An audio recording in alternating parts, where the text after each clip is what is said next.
And this case, I mean, had it been in any other hospital, would have easily been misdiagnosed. Because of the kind of infrastructure and the tools that we have at our command, we could make a proper diagnosis. And the uniqueness of this case is, last published literature on this case is about almost 20 years back.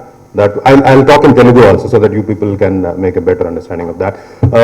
That was 20 years back. That was published in English literature. There are about 5 cases which were reported in the site that this tumor has arisen, which is jejunum, is a small intestine portion. But the common site for this tumor is actually the second part of the duodenum. That is uniqueness in this tumor. And the fact that it has arisen in jejunum makes it more complex surgically. And all greatness goes to Dr. Vijay on this, because of his expertise, because of his background and the pedigree from where he is coming. This has come from jejunum, and the other uniqueness about this tumor is that the size. So far in the world literature, the size of the tumor that has been reported in all the medical journals is the maximum of about 10 centimeter, but this tumor is 25 centimeter. That means that requires a lot of surgical skill to scoop it out, and that requires a lot of blood support, which was given in this hospital, and then adequate care was given to this patient. So to our surprise, I mean, this is once in a lifetime diagnosis, which should not been possible in any other hospital, given the kind of infrastructure that we enjoy in this hospital. Special advanced methodologies where we use immunohistochemical markers to identify the specific exact diagnosis of this tumor. Why we need to do that? This is a tumor which is categorized in a benign variety, which is not cancerous, but has a potential to be cancerous. So we take a lot of pride when we have identified that kind of patient, where we scooped out the benign tumor and let it not progress to cancerous stage. అంటే ఏంటంటే ఈ tumour size వల్ల special, plus దాని benign nature prove చేసి దాని potential ఏదైతే ఉందో cancer అవ్వడానికి అది కానివ్వకుండా ముందరే తీసి డయాగ్నోసిస్ చేసి పేషెంట్కి ఒక అష్యూరిటీ ఇచ్చాం మేము. ఏంటంటే ఇది క్యాన్సర్గా ప్రోగ్రెస్ అవ్వడానికి లేదు, మీ లైఫ్ నార్మల్గా ఉంటుంది అనేది ఒక అష్యూరెన్స్ మా పేషెంట్కి ఇచ్చాం. That's where we take pride, because we take care of it end to end. Not only when the patient, as our medical director told, right from the walk-in till we send the patient back home happily. So we counsel them, tell them what is their disease and what is the natural course of this disease. You don't have to worry now, it is not going to progress into any cancer. Now that he doesn't have any more disease, he can happily live his life from now on, his normal as usual life. If you have any questions, specific questions with regards to the findings that we have found in this case, Kaya క్యాన్సరస్గా అవ్వడానికి chance ఉంది, కానీ cancerous కాయ కాదు, benign అనమాట. So లోకల్గా spread అవ్వచ్చు. దీన్ని తీయడం వల్ల, ఇంత పెద్ద కాయ తీయడానికి సర్జికల్ ఎక్స్పర్టీస్ చాలా అవసరం. దానిలో చాలా రక్తం కూడా పోవడానికి ఆస్కారం ఉంటుంది. అదంతా సర్జికల్ స్కిల్ మీద ఆధారపడి ఉంటుంది. చాలా ఎక్స్పీరియన్స్ కావాలి దానికి, అంత ఎక్స్పర్టీస్ ఉండాలి, చాలా కేసులు చూసి ఉండాలి.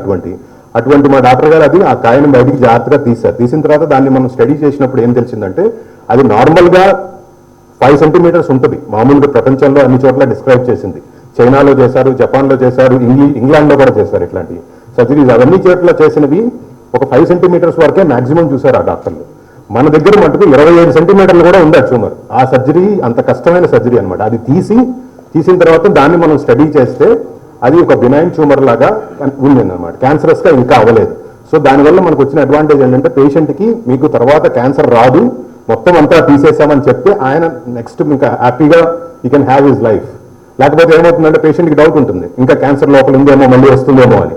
From our hospital we're giving 100%, 200% assurance that everything is scooped out. మొత్తం అంతా తీసేసి తీసిన దాన్ని స్టడీ చేసిన దానిలో ఏం తెలిసిందంటే, ఇది మ్యాలిగ్నెన్సీ, క్యాన్సరస్గా అయ్యే అవకాశం లేదని తెలిసింది.